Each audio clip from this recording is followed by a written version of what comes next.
Now, the Supreme Court thing, I think that the Democrats have realised this is going to happen. So rather than fighting it as aggressively as maybe they thought when there was a chance that Romney could stop it from happening or somebody else, means they're talking about the process of it happening as opposed to the worthiness of the woman being put forward. Because the danger for the Democrats is if they hook into this woman and pretend, oh, you're a nutter because you're part of a cult, what, the Catholic Church, you're a racist. Well, hang on, I've got 2 kids that I adopted from somewhere else. There's a lot more down if they want to try and do a Kavanaugh on this, Sheila, as opposed to attacking Trump for doing it at all. Yeah, look, there's no upside for the Democrats in attacking her faith. Having said that, Nancy Pelosi warned the Democrats in the Senate not to make Catholicism the issue. That doesn't mean they won't. Dianne Feinstein is the Deputy Chair of the Judiciary Committee. She may well play that game, and she has before in relation to the candidate. And of course, Joe Biden's a Catholic as well, as Nancy Pelosi. So, you know, this could create significant divisions within the Democrats. They're trying to focus on the Affordable Care Act, the repeal of the Obamacare legislation. Health was a big winner for the Democrats in the midterms. They will try and get the focus back on that and use that as a way of delaying the nomination. I don't think they will. I think the nomination will go through. The pressure will be on the Senate to make it go through, and it'll be a big win for Donald Trump on the eve of the election. Yeah, I get the feeling that it is more like, you know, the constant conversation about abortion and, you know, the obsession about that in the United States is a little bit like guns. It's very difficult to explain in Australia why it is the way that it is, right? But I actually think that the more high wire act for this judge to go through is about how do you feel about socialised medicine? Because at a point, we know that Obamacare is very popular. We know that, as you say, 2 years ago, the Democrats were able to sweep back the House off basically the Republicans failing to pull it apart. The Supreme Court ultimately, with Roberts as the swing vote actually, sent it back to the states. I think that's, if there's a trouble area for Trump out of this process, it's that. Well, look, you know, wait and see. Look, a lot of these nomination processes are focused on character. And I think in this situation, there's not much room to move for the Democrats in relation to the character of the candidate, unlike with Brett Kavanaugh. And even then, Democrat Senator from West Virginia, Joe Manchin, who's a mate of mine and a fan of R.M. Williams' boots, I might add, he voted for Brett Kavanaugh, voted for the Republican nominee. So I think the numbers are falling as you would probably expect in relation to a Republican candidate in a Republican Senate with a Republican president.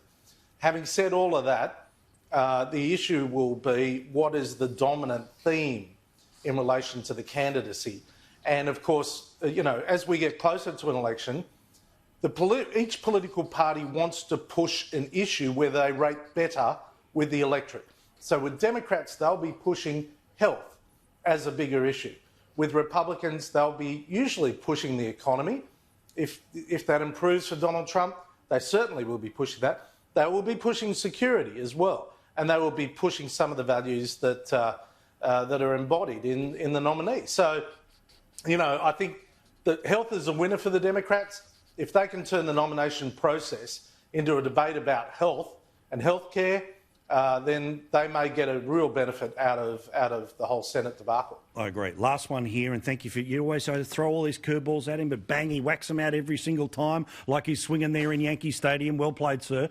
Which is, and I know golf's your preferred sport, but still I am terrible and don't understand any of the analogies of golf. But that is the ground game, right? So it seems like the Republicans never stopped because of coronavirus. They claim that they have been literally knocking on 10 million people's doors. They've been leaving things in people's letterbox. And one of the ways that, say, Hillary lost Wisconsin was, well, hang on, A, she didn't turn up, and B, no, I never saw anyone from the campaign, and nobody, so they never really cared about me, so, you know, bugger her, I'm going to vote for Trump. The Democrats, because of the pandemic, they've all gone online.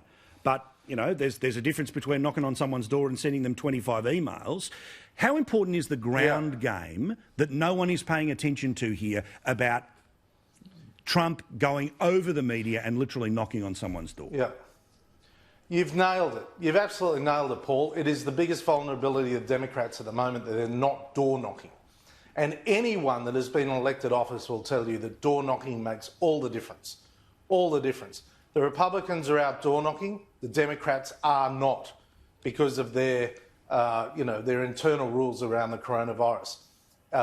It is particularly important in Florida, which will, watch Florida over the next few weeks. It's the only state that has not only early voting, but also importantly, it counts and reports the votes as they come in. Oh, wow. And it's the only state that counts and reports the votes before polling day and at polling day on November 3.